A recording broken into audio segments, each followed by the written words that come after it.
All right, let's try this again. What does South Dade mean to you? South Dade is a special place, Josh. It's a place where kids can really achieve, and I was always proud of that.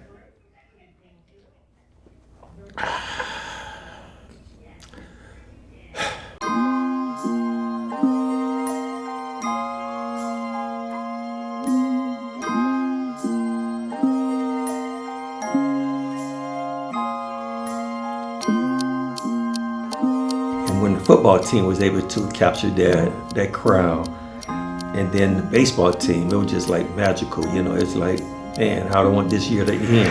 South Dade, from underdog to state champion, the Buccaneers have their first title in program history. Looks amazing. Hey, Coach, why your ring look different than ours? Sum up this experience and this feeling right now. Yeah, I'm feeling great right now. I ain't never go to playoffs or states. We ain't never been there before. I feel great, man. Congratulations to CJ Wharton and Khalil Rinder, our FBC Mortgage players of the game. Back up to you guys. I don't think I wore a uniform for like 2 or 3 months. I think I wore my state champ shirt or South Dade football shirt the entire time, and nobody said anything about it. I mean, I remember we went, after the state champ game, we went to Royal Palm. Everybody was talking about it. Everybody's coming up and congratulating. Guys that I didn't even know, but they like knew my parents and stuff and knew that I was on the team. They came up and they were congratulating me. Ooh, it didn't really hit me until probably like after the parade. It was kind of like, I mean, for you guys it was different because it was your last season and I still had like 2 more years left. Yeah, it's kind of surreal once the game was over. Like, it was major to me because like what I live by is one life and one shot.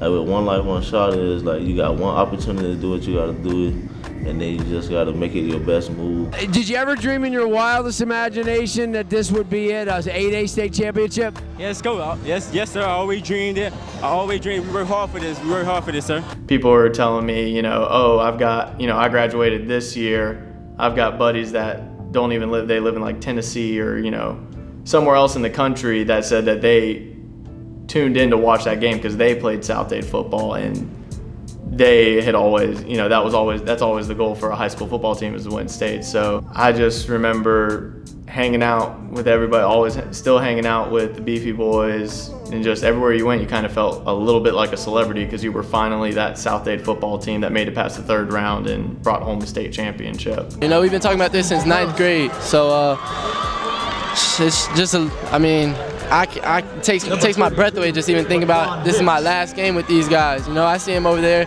hugging each other. We just won and everybody's crying. That was probably the best game of my life because I think a lot of people didn't think we were supposed to be there. And then when we got there, nobody expected us actually to beat them.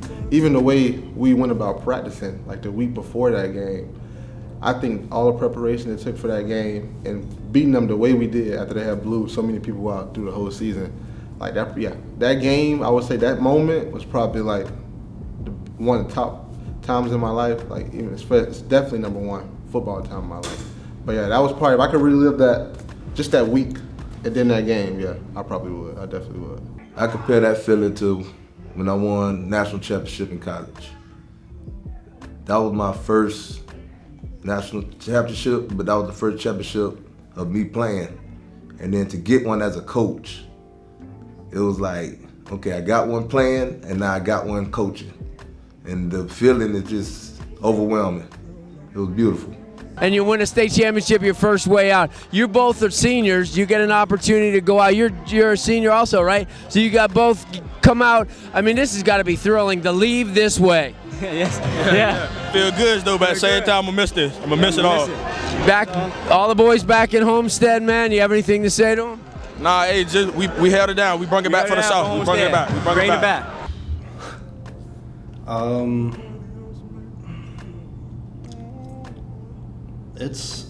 I think at the time when we won, I was just kind of in awe. Like, I didn't even realize that it even happened. I just remember the last play, everybody was cheering, the crowd was going crazy, and I was just walking like, this is this it? Like, is my football career done? Because at the time I didn't have any college offers or anything like that. So I was like, is my football career done? You know, playing in the game and the whole town showing up and just seeing how football brings so many people together. So like when you win the state title, it's like the ultimate goal. Like I remember going out after the game in Orlando with the other coaches and, you know, wearing our state championship, you know, medals. And so and that's as a coach. And for a kid to do it, they probably they knew it was a big deal at the time, but I'm sure the appreciation grew as the years went on. The pressure didn't get to me, I think, because of how much we practiced the field goals leading up to the state championship game. Before it was just 20, 30 minutes of special teams. Leading up, maybe an hour. I don't know if it was to help me out or because we needed it, but the pressure built up a little bit the night before the state game. That I remember I was in bed, it was like 2 a.m, I couldn't sleep. And I asked Julian, I was like, dude, what happens if it comes down to the field goal? And Julian's like, is that what you want? I was like, I fucking love that. I mean, who wouldn't? To win it all or lose it all. It's a 50-50 shot. But I went to sleep comfortable at night knowing that if it came down to that, I was 100% confident that I was gonna make it. Because of the support that I had with, not only with my friend Julian, but other teammates around me as well. And my family, and knowing that, hey, this is my last football game that I'm probably ever gonna play in my life. So I'm gonna give it my best shot.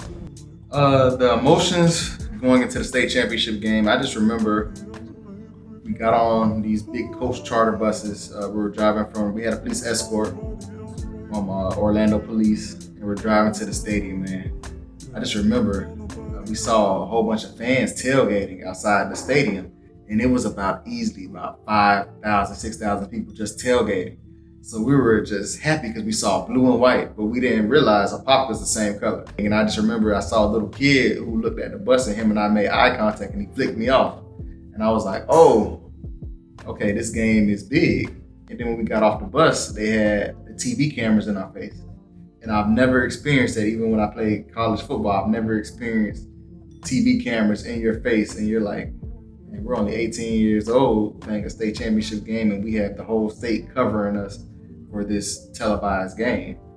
And, you know, we go in the locker room, everybody's kind of like in a different zone. It felt kind of foggy in there, honestly, because usually when you're in the locker room, you're blasting music and everybody's getting hyped up and all that. We had that a little bit, but it was more so everybody kind of soaking in this experience of nobody thought we'll be here. Winning the state championship was everything, especially since it was my senior year.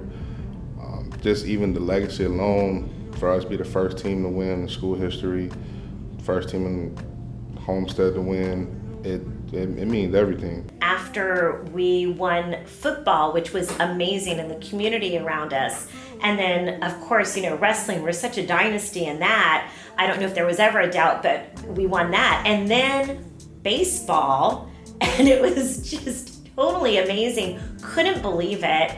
The trifecta. And then we also, you know, a lot of times we focus on the athletic part, but we have amazing VPA programs. And then there's our drama program that wins. And it's like, what school has done that? What school can boast that? And the high that everybody was on, the pride, the way that everyone carried themselves, whether it was, you know, the player or the cheerleader that was there, the band member, even us as a staff. And we still kind of go, oh, well, you know, remember we had those 4 championships that year. Can you say that? So there's a lot of pride, and we are still very prideful of that. What does this mean for South Dade? What it means is a lot. It means a lot. First time in history. They ain't never been there. And for you all to contain the state's best scoring team in school history, now you go back to South Florida with bragging rights. Talk about just the dominance of Dade County football in South Florida. You know, we're gonna brag about it, man. This is crazy, you know. First team down south to do something like this at least in a long time. So we definitely earned the bragging rights. So, I mean, we're gonna take it, we're gonna just have fun. Okay, well, and funny, I don't know what it was. It was when they won, I'm like, oh, we're doing a parade. I don't know how we do that. We're putting it out there. So that year, you know, we win in football. we're not thinking about a lot at the moment, but we have to, right? So Miss Underwood, who was the activities director at the time, we sat down, we realized we need to have like a parade or something. We need to do something, we need to start calling. So we called city of Homestead, the council members, and we got some stuff rolling. We ended up having a parade, but I remember getting phone calls from people that I didn't even know, and they're just so happy and congratulating everybody. I'm like, don't call me, you want to come speak to the kids, come let them know, because I didn't do anything. I didn't play the game, you know what I mean? The kids did. As far as activities, we're part of what we call a leadership team. So it's the athletic director, activities director, all of your APs, testing, and we try to set a calendar for the year. So we were meeting, and this was right when school started, and I was trying to plan the cheerleading banquet because they wanted to do it in December. Well, that's playoff time in states. And I'm like, I don't know if we can do this. So I brought it up in our meeting, and I said, listen, trying to schedule this, what do you think? And Coach Polizano's like, no, it needs to be after that. I'm like, why? We're all sitting there, and I said, do you think we'll be in playoffs? And he said, yeah, I'm pretty sure. And so everyone just kind of stopped, and we said, well, what do you mean? And I'm looking at him, and I said, are we that good? He's like, we're that good. We win that game against Palm Beach Gardens, and we know we're going to the state title game. So Friday night, after we win the state title game, we go back over to Mom and Pop house. We celebrate that for a little bit, okay? Somewhere around 12:15, I am back on the phone with the entire coaching staff, and we are already talking about how we're gonna break down this 74-point juggernaut who has just been dismantling teams and running through teams. We didn't just have our coaches, the staff coaches on the phone. We had former coaches who were friends of ours on the phone. At that point, it's no longer, South Dade or whatever school you represent. At that point, you Dade County. And going into the Apopka game and looking at film on them, yeah, they were good. There's no question. I mean, they hadn't lost to Florida in 2 years. But it was very obvious to me in breaking them down that our talent level and our speed was something they weren't going to be able to match up to. Post-game celebration ongoing for South Dade Buccaneers. A 41-28 winner over Apopka in the 8A state championship game here at the Citrus Bowl. For more post-game thoughts, we send it down to the field. Preston Jackson and Mark Robinson. Guys? Well, that's why we play the game. Down goes Frazier, probably appropriate. As the champ and the heavy favorite, Apopka loses to South Dade 41-28 in the 8A state championship game. We're gonna run down some final thoughts here, starting with turnovers. The game was very sloppy early for Apopka. They did not seem in sync, put the ball on the ground a number of times. Offense just did not gel as we are used to seeing in the first half, especially when they were down 20. I think it was 20-7 at one point, Mark.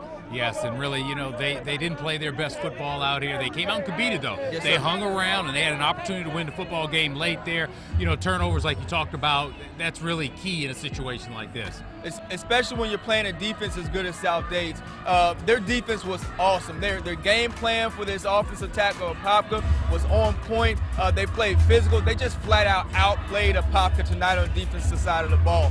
The defensive line was just excellent. They got so much push in the Apopka backfield. The mesh just was not there. The running backs couldn't find the holes. The quarterback was just stuffed. Every weapon that they had coming into the ball game was just neutralized. And really, they played with a high level of confidence. They came out here and said, we got a plan, and we're going to execute it today. And really, when that happened, it gained confidence on the other side of the ball in offense. Right. It transfers right over there because defense, they were flying around making plays. Everybody, we got like 15 coaches on this phone breaking down little nuances. Just picking out little things. Understanding what offense they run. And first, we got to figure that out. What offense is this? And finally, we got to figuring out today, that's a single wing. All right. Now, how do we, going back to Red Grange, people really pulling up YouTube videos back when Red Grange was running a single wing, looking at little things that we could use to blow this thing apart. And at that point, I said, I hit Nate up on the text on the back end of all us being on that phone. I said, dog, ain't no way we lose this game. Ain't no way. Because we so locked in now that it has to translate to the kids. We so intense about this. We are so just, in grind mode about how we just gonna blow this up. No, ain't no way. Them people not gonna score no 70 points on us. They can't. It's When we break down film, he's looking at what does this team like to do best. And from that standpoint, I want to take that away. Let's give them an option where we're forcing them to do something they don't want to do. And when we were watching, as we watch film, I used to say, hey, I used to pull out like I had a rod and say, they fishing. Like teams that ran wing tees. We used to just automatically shut that down due to the fact, hey, we're taking away what they like to do. Teams that like to pull. Well, how do you take away teams that like to pull? You take out the lead blockers. You take away what they like to do best, and then you make them fish. And the JD was like a mastermind of that, hey, just looking at the averages of what they like to do, who they like to go to, let's take that away at that given point in time. Overall experience, man, of state championship. So let's rewind it a little bit. Like I said, we were the only high school in Miami, Florida, practicing on Thanksgiving Day in the cold, out here early morning, 9, 8 in the morning. We're the only people out there in the cold putting in that grind and that work.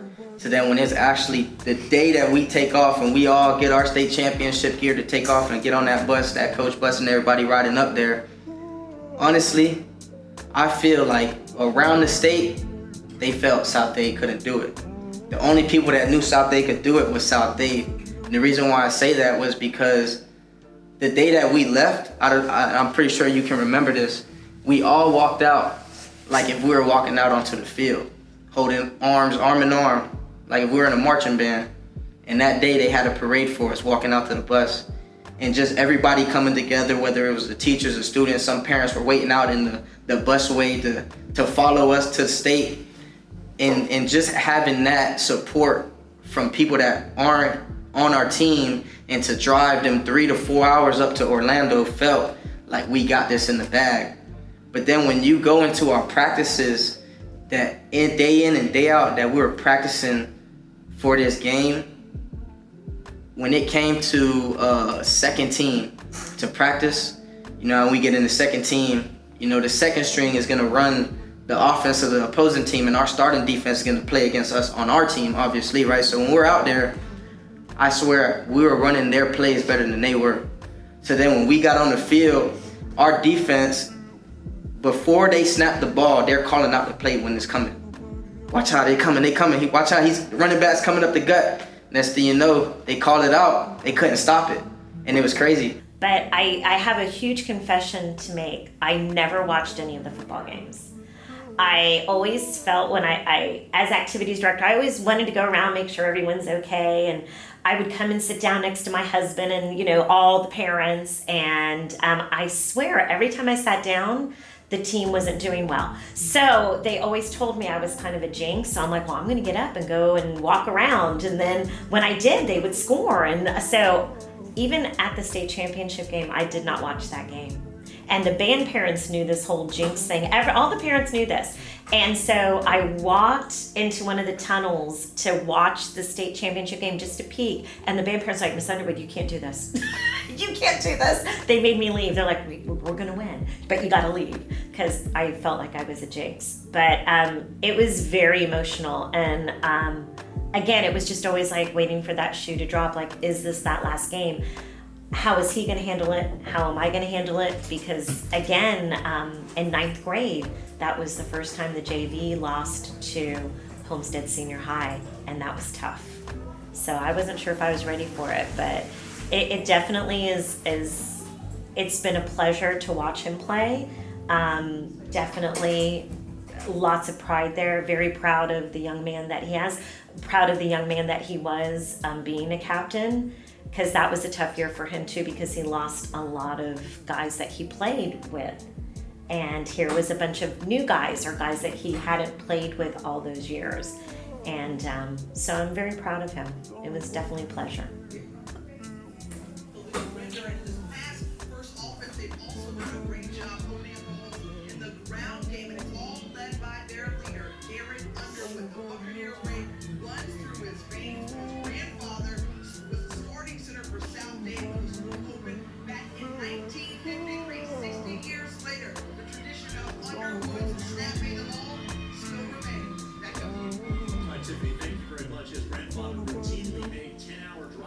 Georgia to watch his games. Unfortunately, passed away in September of last year. An emotional time for Garrett Underwood. Very close with his grandfather. He excels on the field and in the classroom. A 4.7 weighted GPA. A terrific young man for the South Dade offensive line. Coach Hudson had glaring adjectives for his son. So seeing that, and obviously you know how great your son is and their lineage, and you know us just being called the Beefy Boys and he being the centerpiece. But you know that week we were featured on the Miami Herald, and you know a lot of it was talking about Garrett, but Garrett was such a selfless person that he was like, hey, we have to talk about the Beefy Boys as well. You know, watching that clip, how does that make you feel as a mother? You know that your son has made such an impact. You know, it is. Of course, you know, I think that as parents, we're always proud of our kids, and but that is one thing I have to say about Garrett is that he is a humble person. So sorry. And you I've never even seen that before. I didn't know that was out there, so people had told me about it, and I was like, oh, okay, and that makes me feel unreal. I remember my mom, when they came out with the senior program, she showed me the ad that page that they had taken out to dedicate, you know, how seniors can do that, and they had done like a full page, and it was like his graduation picture compared next to mine, and then his football picture with his O-line next to mine, and I'm gonna be honest, I broke down crying because I was very close with him. He was one of those guys I knew I could always talk to about anything. He watched every football game he could with me. And yeah, losing him junior year, I remember my parents telling me we came home from football practice and they told me, and I broke down. So it was very emotional. Now looking back at it, maybe that was the year of fate. Like we were gonna win it, whether we liked it or not, but it's emotional. You know, it wasn't, and you're right, it's about the Beefy Boys. It wasn't ever, at least maybe as a parent, you know, sometimes we delude ourselves, but it was never Garrett, or I'm out for me to get a scholarship, or I'm out for me to make a name. I think it's all of us. It's all of us together, and that's what it takes. And I appreciate that from him. And I'm glad that that's the man that he has become, and that's what he's doing.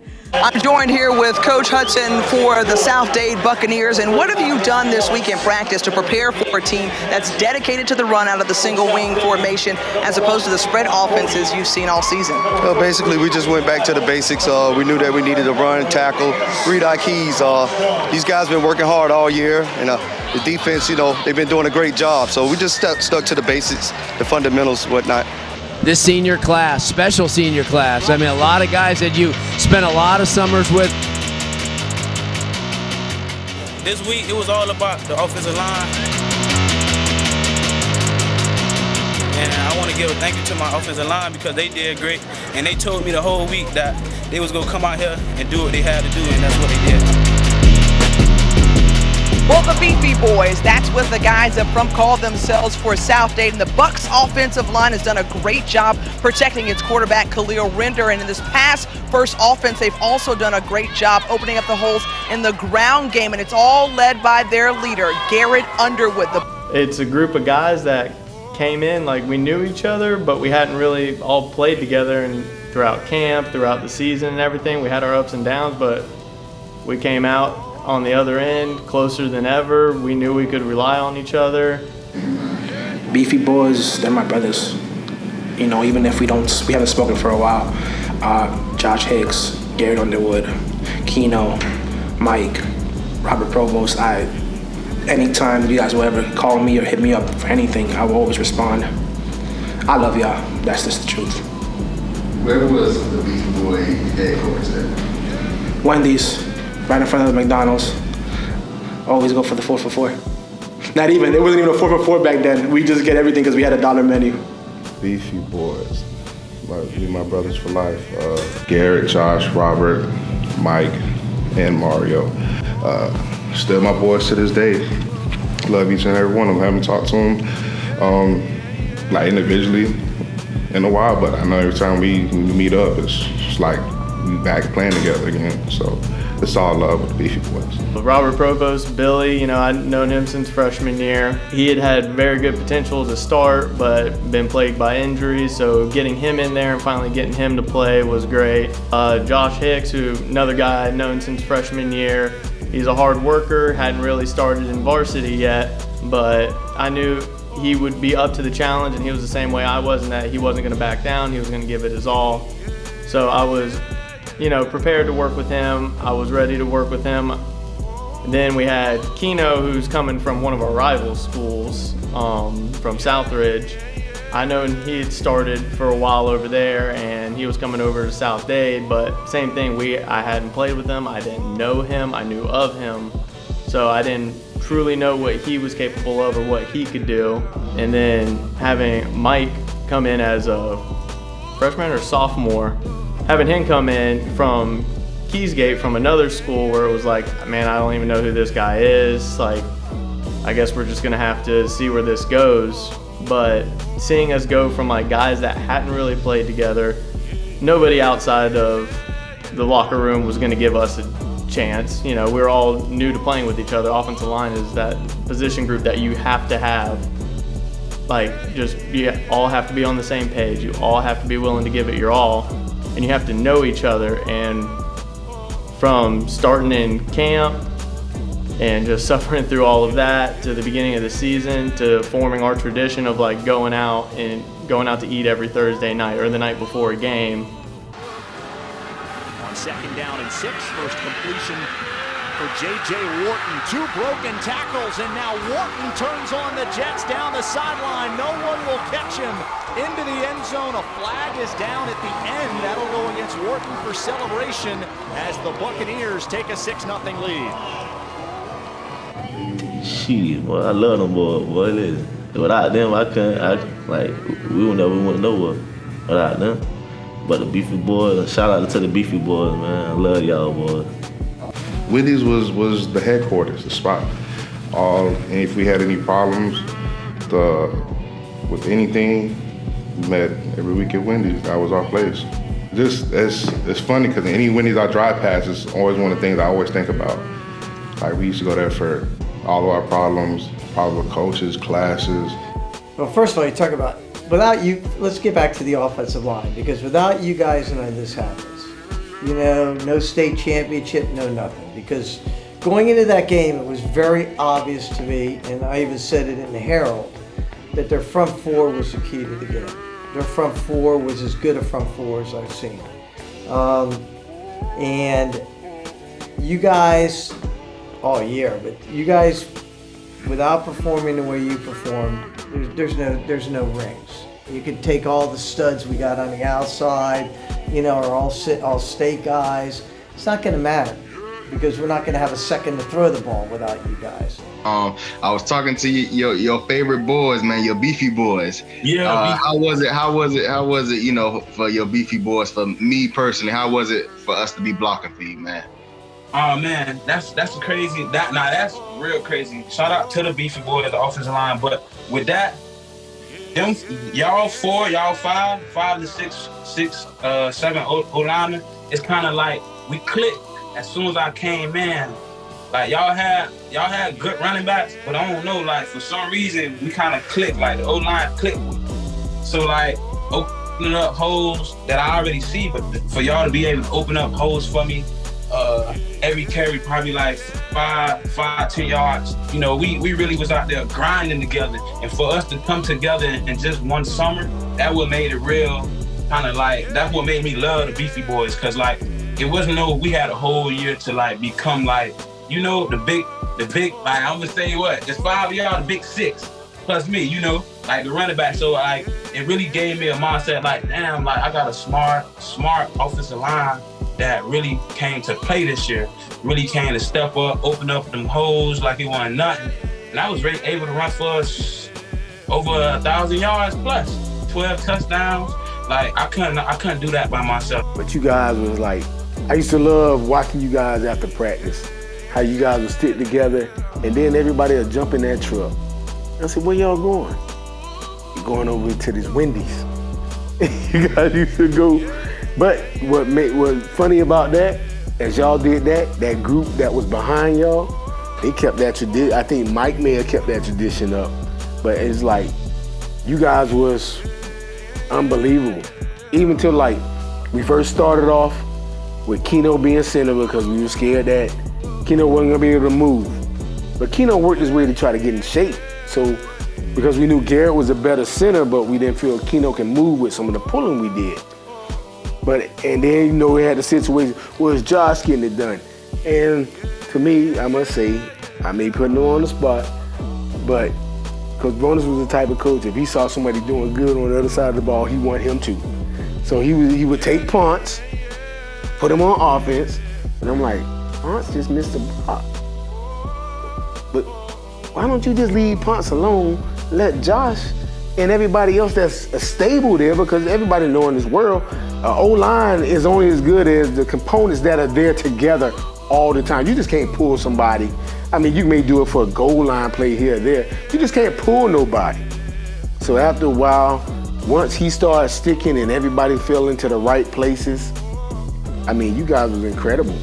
We just became as close as we could be. We knew we could rely on each other. We knew that when cards were on the table that we were all going to step up, we were all going to play, and we would help each other out all that we could.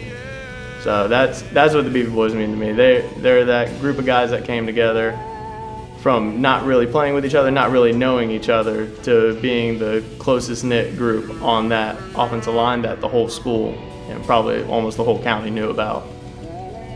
How was your relationship with your coaches? Was it, I know it's not always friendly, but how would you describe it? Definitely not friendly, but like, coaches are coaches. That's what I always say. They're people, and you know, they want the best from us. They want the best for us and the best from us. So they expect us to do great things, and once we don't give them 110%, you know, they notice that, like, you know, you got to pick it up. But you know, coaches are gonna push us, and they're great. I always respect and appreciate what they did that year. Of fatigue, and coach is gonna call a timeout because he sees it as well. Timeout. South Dade. Nate Hudson started his coaching career as an assistant for South Dade under longtime coach Don Dracon, one of the iconic figures in South Florida high school football. Actually played his high school football at Ramstein High in Germany. Father was in the military. Family moved around quite a bit, earned it a chance to be a walk-on at Bethune-Cookman, one of 5 boys, and all of them played college football. And Nate Hudson has had to earn everything that he's gotten in his life. He had to spend some time in Germany, stunted his growth a little bit as far as when he got back to the States, had to go to Bethune as a walk-on, earn his right to be on the team, which he did, and spent many, many years, a decade or more, to earn his position as a head football coach. The guy's really earned his way. Well, no, you call him Pop, I call him Hut. He's my buddy. Yeah, he's a couple years older than me, but he's my buddy, and we've been through a few things. But you know, the thing about the Hudson family, if you know the Hudsons, you know that whether they did it right or did it wrong, they always try to do it right. They always try to live the right way. And Nate is no different. We had a mass exodus of black athletes out of this school. All right? A mass exodus. And it was getting to a point where it was a little ridiculous. So when we hired Nate, I said, Nate, you may be a great coach, you may be an okay coach, but you're gonna win if you stop the bleeding. Stop the bleeding, Nate, and you'll win. And here comes the state championship. And, you know, we've been having a lot of the deep questions, but this one person individually, without him, there is no state championship team. Just give me your thoughts on Coach Hudson. Yes, sir. Man, Coach Hudson, man, that's the lion by himself. Very great person. He took me in. He used to actually bring me to work. I mean, bring me to school like every day. a great person. We still have some talks because I lost my friend when I came into the school coming into South Dade. I lost my friend. He was 15. Coach Hudson was very well not just my coach, but like a father figure for me. Coming back, your big brother's the head coach. How does that feel to see him in that position? Oh, dream come true. Dream come true. We thought about it much as a family. Just being able to coach together, and he's the leader. He's the leader of the family, so we were ready to follow in his footsteps and coach all together as one. That was beautiful. To start off, first off, just let us know how it felt when you first got hired as a South Dade head coach. Oh man, it was a huge process because I went over it with my family, and it was a no-brainer because my brothers, they all attended South Dade, went there and graduated. So once the opportunity presented itself, I took advantage of it. We prayed over it, and at the end of the day, I made the decision. But it was a lot of thinking into it because you obviously got to have your ducks in a row and make sure everything was good. But at the end of the day, I turned out to be the best decision I ever made. Nate coming in just brought it all together, Coach Hudson. He was like the gel that everything kind of coalesced around with him coming in, between the players wanted to play for him. As a head coach, you got to have players that want to play for you. The kids wanted to play hard for Coach. Coach Trinkum was probably the most self-sacrificing person I ever met. He put every single one of us ahead of his family. He loved his wife and everything, but we felt like his children. He was always driving somebody around, taking them where they needed to be. Obviously, I think he's the one that started the carpool things for the football team. Like, he had this old Ford Aerostar van. He would be picking up kids before school, after school. This was, nowadays you can't really do that anymore, but he would come with 10 kids in that Astro van. And he loaded up with players, and he'd go out there, he'd make a Naranja run and drop everybody off in Naranja, come back to the school and do the Homestead running. And he was just always taking everybody, getting the kids where they needed to be because public transportation wasn't quite as good at that time. And, the kids didn't have the ability to drive, so he took care of it. And, man, you'd see that thing going, even on the weekends, you'd see that van going somewhere he was going to pick somebody up. He was just amazing. He was crazy. He was amazing. And then the most intense coach I think I've ever played for, because he had that kindness, but when you got him on the field, there was no mercy. He was just hardcore. He played football back in the day with the leather helmets and no face masks, and he was an offensive lineman, so him and I got along real good. And he was tough as nails. He'd show you how to hit, and he'd push you around and hit you, and he'd come out, his arms are bleeding or whatever, but he's like, this is how you play football, and he was just an intense man, and he made kids just appreciate like the humanity of a person that cares about them, but also showed them how to be intense on the field and when to, where those two things intermixed a little bit was really good. Knowing that you're helping somebody else, you're teaching somebody else to step up, raise their game, get over challenges. And you always motivate yourself, but to motivate other people, that feels great. It was more of family-oriented coaching, They knew your parents, they spent time with you, they really felt you back then. Unlike, I know some people from afar may say, oh, well, they won when Coach Bernari left and Paul Lozano gets it in his first try. But it was like almost a beautiful way of saying goodbye to you and your legacy. Hey. How did it feel for that state championship? Well, let me tell you something, Josh. The year after I retired, not only did we win it in football, we won it in wrestling, we won it in baseball. And I retired, and all of a sudden we went 3 in a row. There were 3 that year, and I think South Dade was the athletic department of the year that year by the Miami Herald. But it makes me feel very proud, because those are all my guys.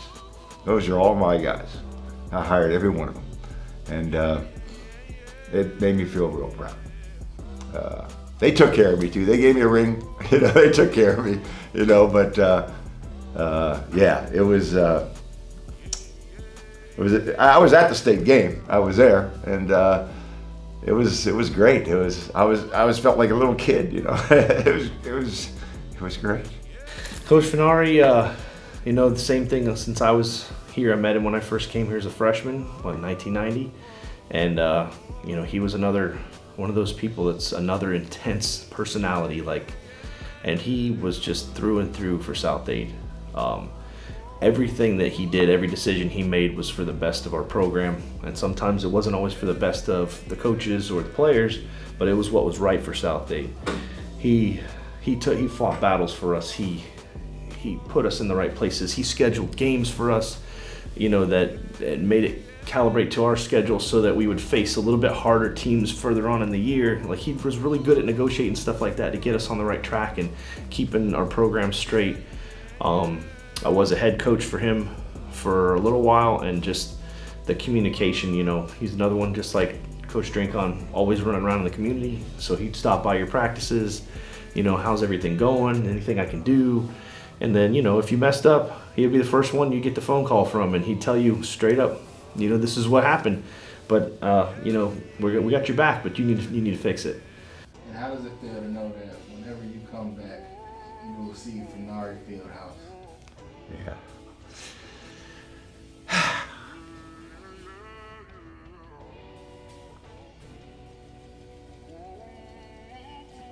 That was a very proud day. God, you got some emotional questions, man. Look, I haven't seen you in some years, Coach. Oh, man. I mean, Coach Finari was the school. He was South Dade.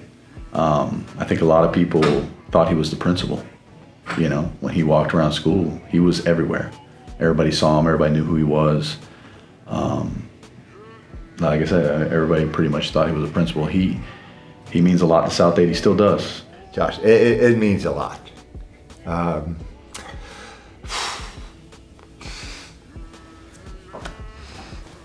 When I got here, it was just a match made in heaven. I mean, this place was great. And so you've taught students a lot of those lessons, but I'm also curious, what did the students teach you? Oh, they've taught me a lot of things. They taught me things, and I think one of the important lessons is not everybody's the same. When I first came into coaching, it was like I would treat every kid the same in terms of the way I dealt with them. Now you have to treat every kid the same in terms of your rules amongst the discipline, but you start learning. Some kids you can get on and jump on them and they respond to that. Some kids you jump on them and they kind of go into a hole, so you got to learn how to deal and get what you can out of that person, but go in a different direction to find out what works for that particular individual. There's just, I can't necessarily think of one thing, but I've learned so many things from my players. I really have. I've learned that, there's reasons. I've had kids that have come to practice one day, and I noticed something's not right with them. Well, when I was young, it might have been like, just, come on, man, just snap out of it and practice. Where that kid, I might pull aside as I got older and go, what's going on? What's happening? Is there something going on in your life? And I might let another coach take that practice or that individual drill for the moment. And I've come across so many kids where I would discover as we would talk, my dad left home last night. I lost an aunt yesterday. And so my ability to kind of be more empathetic, if that's the right word, and also get a better read on individuals and wanting to take it to the next level to find out what's really going and what's pushing their buttons, that's probably the biggest thing I learned. What was it about South Dade that just stood out to you compared to other schools in the county? So I probably, before I got to South Dade, I had worked at 4 different high schools. Okay, throughout my career, not as principals, but I had worked as a teacher, as an assistant principal, so as different roles in the school system at 4 different high schools. When I got to South Dade, I could honestly tell you, until today, there was not one school that in Dade County that had what South Dade had, and that was we were a community school where it's like you see movies where Friday Night Lights, everybody from the neighborhood wants to go to the games. The South Dade area kids and community and the Homestead area and community, there was always that verbal, argument back and forth, who's better, what teams are better. And you would see it when you would play each other. And the people that lived around the school, I would visit them. I would get in my golf cart and I would drive around, especially when I first got there. And I would visit the homes that were around the school, just because obviously, our school is in the middle of a community, and sometimes kids were doing things they weren't supposed to do, and the neighbors would get upset. So I made sure I drove around, I met the majority of the neighbors, and we always spoke, and the passion that they had for the school. And the one thing that stood out right away is that, let's say I would speak to a neighbor and they went to South Dade, their parents went to South Dade, their kids are going to South Dade, their kids' kids are going to go to South Dade. So historically, it's 3-4 generations of families that have gone through the school. No other school in Dade County high school, you could say that, because a lot of times, there's a lot of transit where you move, you get older, you move to another community, whether it's Kendall, whether it's in the northeast of town, whatever it is. But at South Dade, you were born and raised there. Your parents were born and raised there. Your grandparents were born and raised there for the majority of the students. And that's something that I was very impressed with. And it actually helped me change the culture of the school right away, because I knew that there was a lot of love for the school and a lot of pride in the community. It's hard. It's hard because you want everybody to be successful. You want everybody to go on and make a bunch of money and live great lives. That's obviously the plan. Doesn't always work out that way. We've had kids before that, where it's rough. It's rough for them. It's not their fault. Some of it's not their fault. But ultimately, we do the best we can to help them. But a lot of times you'd be surprised. They, at some point, either they figure it out or something changes in their life, and boom, they're off and running, and they're back on their feet. And a lot of our kids here at South Dade, I can't speak for other schools, but a lot of the kids here at South Dade, they come back just to either talk to the coach, talk to me, talk to the administrator, talk to a teacher. But a lot of the athletes, they come back. I think being on that team with those coaches and friends set me up knowing that I would take it back to practices. That even though I was just a kicker, I still had to do the same shit everybody else had to do when it came to conditioning. And when it got hard, it was gonna get harder. You just gotta keep pushing. At the end of the day, it is what it is. Everybody has to do it, we're gonna get through it together. And it helped me know in life that just because it gets hard doesn't mean you can't do it. Because we've gone through some tough times with that team, and some good and bad, and at the end of the day, there's a light at the end of the tunnel. Being activities director impacted my life in good ways and in bad ways, because it's stressful. It's a 24/7 job. I mean, I was here all the time, but did I love it? Absolutely, because it was the relationship with the children. And that's what being in education is all about. It's being here and who do you put first and foremost. And I had a very wise man, one of our former principals, Mr. Perez, who told me that and said, you know what, if you always put the kids first, you're gonna make the right decision. Yeah, even it being 10 years removed, you still have those emotions of like, oh, that's my brother. You think that'll carry you on to the 25th year anniversary, 50th year anniversary? Man, I hope so. I've been blessed. 10 years removed, a lot can happen in life. Guys pass away, guys can be locked up, whatever the case may be. I'm glad to say that. And man, my teammates are good. They're healthy and alive. They have jobs. They're working in the community or they're working out of state. They're educated. A lot of these guys have families now.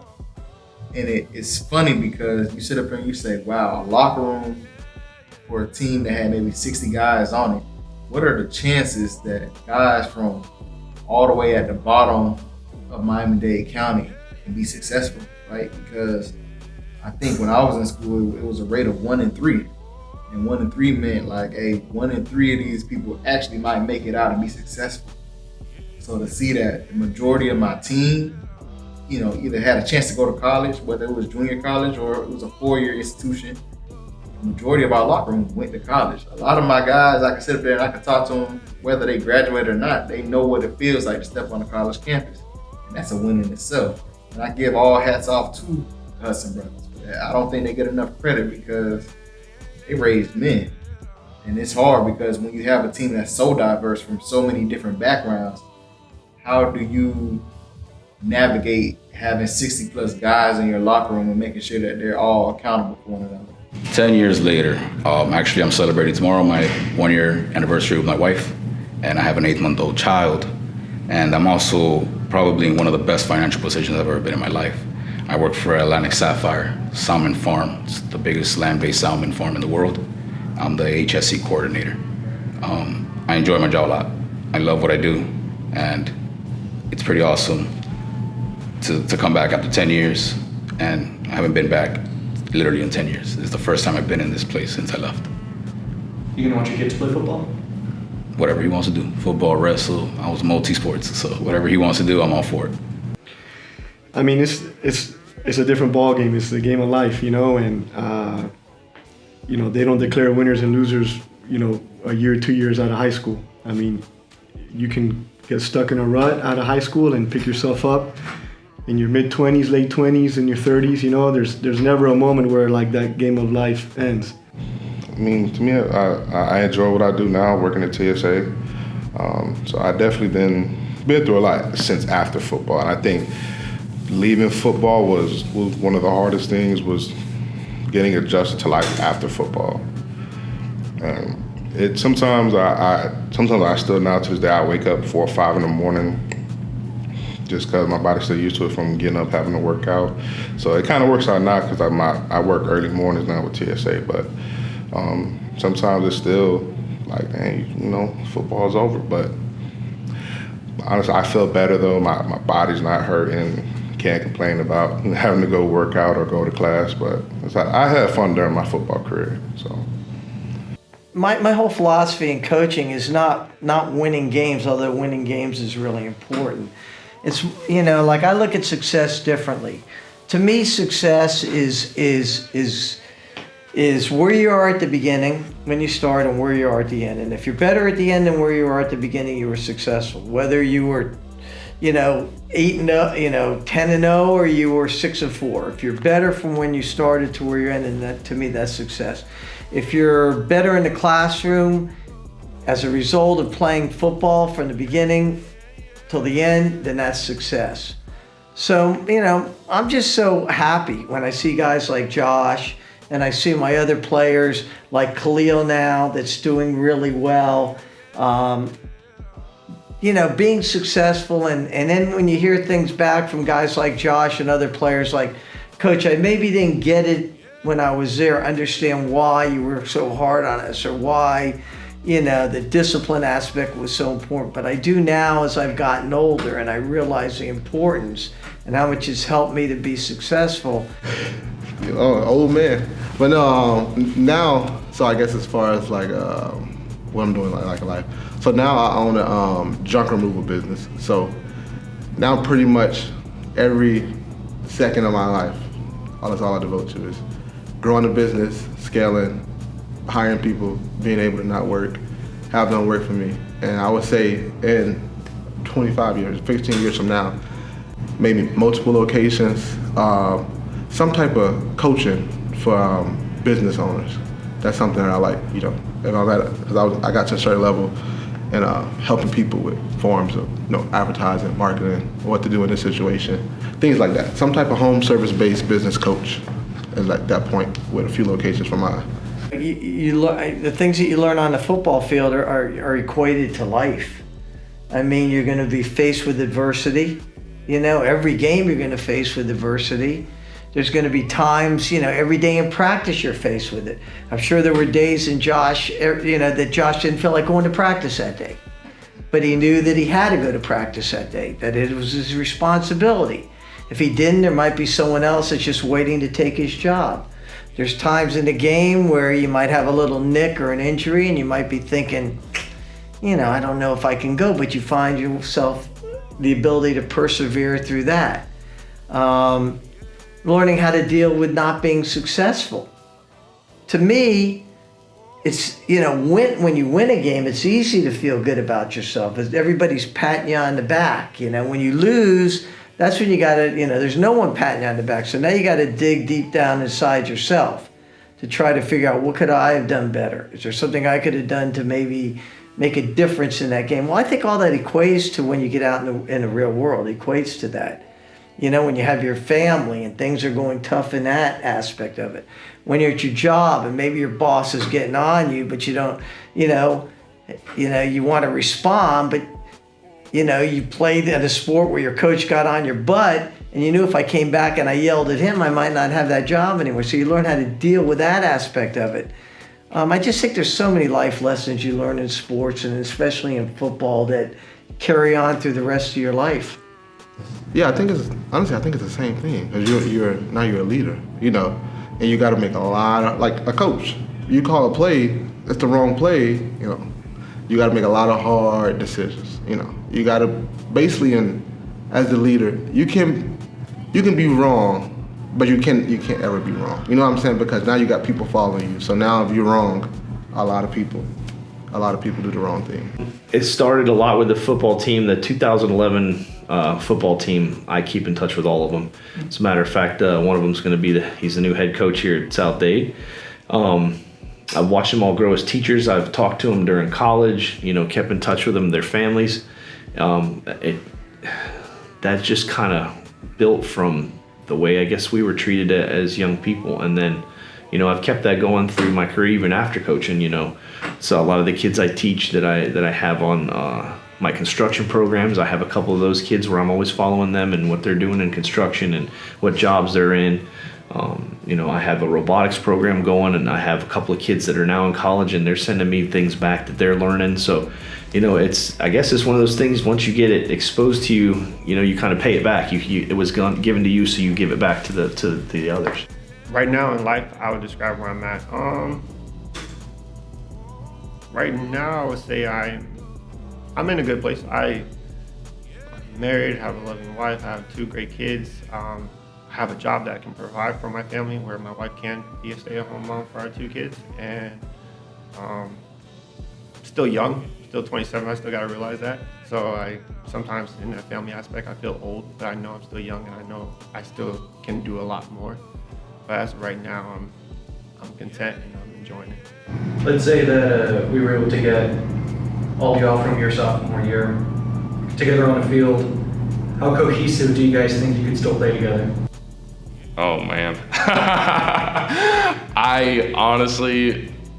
I can't remember a play call. I mean, there's been so much that's been going on since, so I wouldn't think we'd be too great, but I know that we'd be better than anybody else in that position. So if you put us against other teams from 10 years ago, I would think that we'd definitely still be able to put up a win.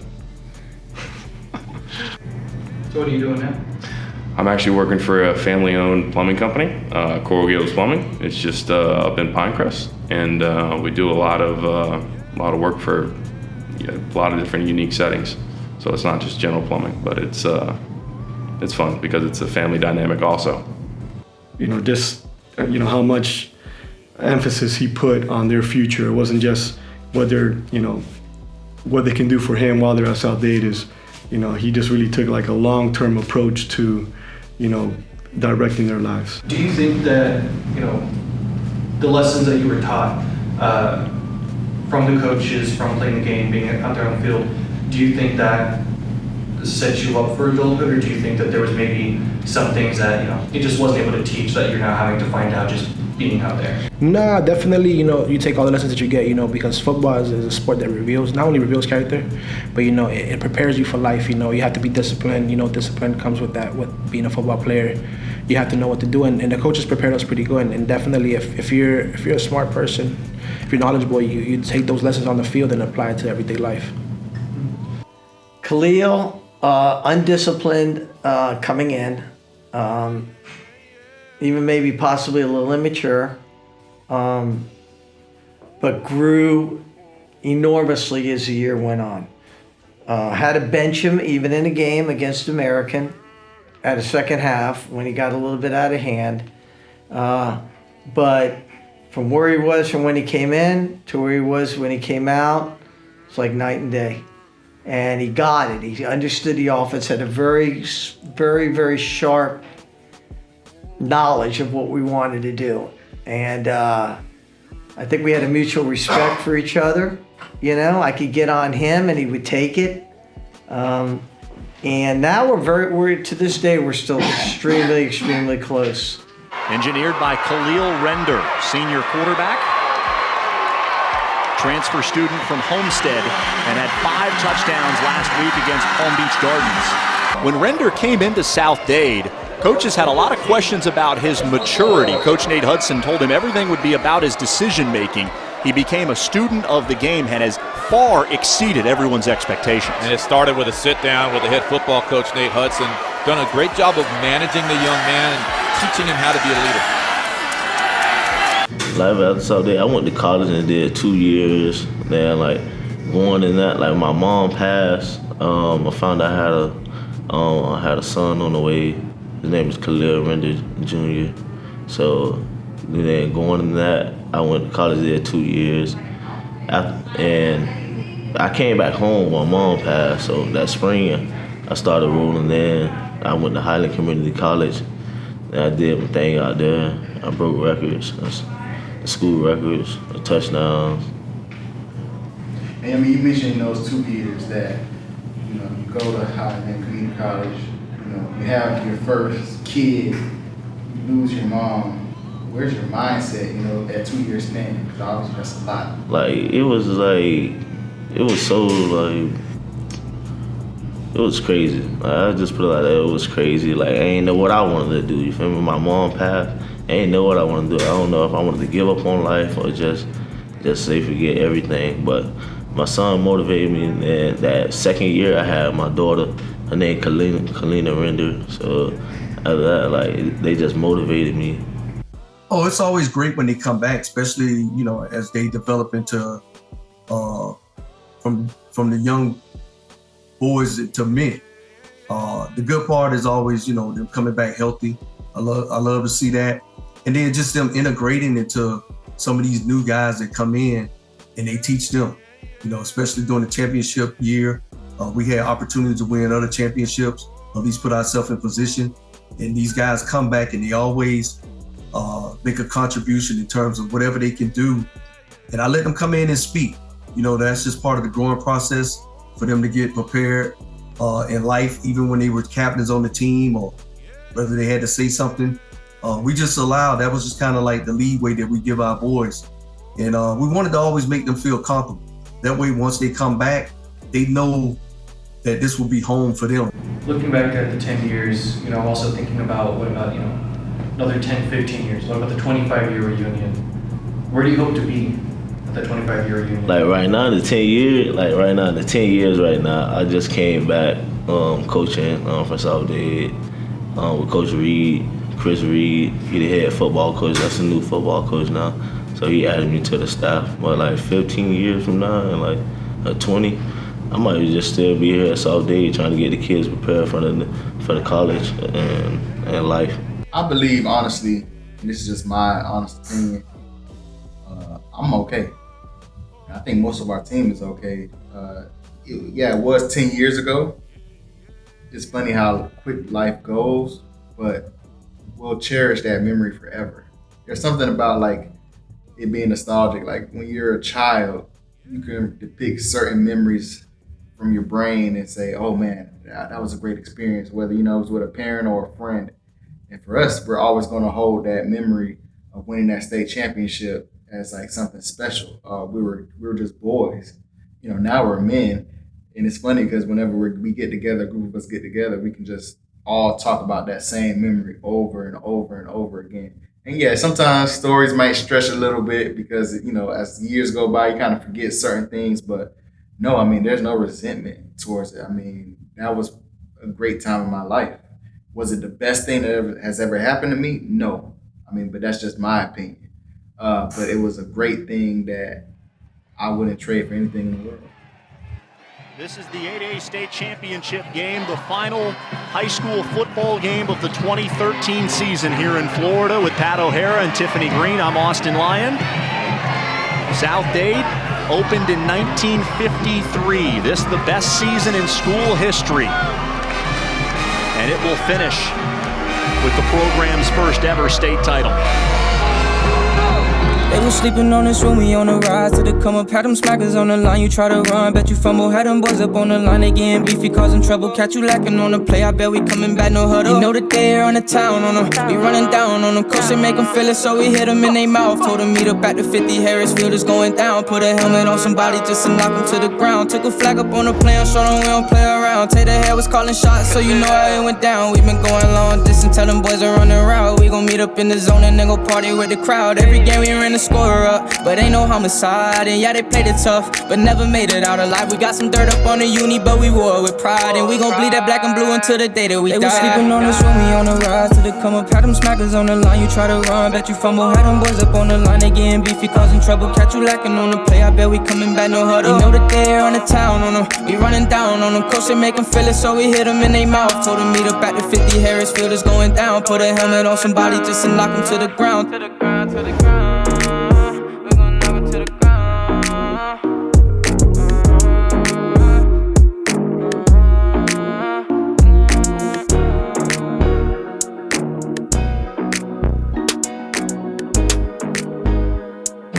Coming to school on a Saturday, which I'm pretty sure none of us did, but I thank you for coming this evening. We're here to remember a great time, a great achievement for the school. I just want to give a hand clap to all of the coaches and staff and players from that team before we begin.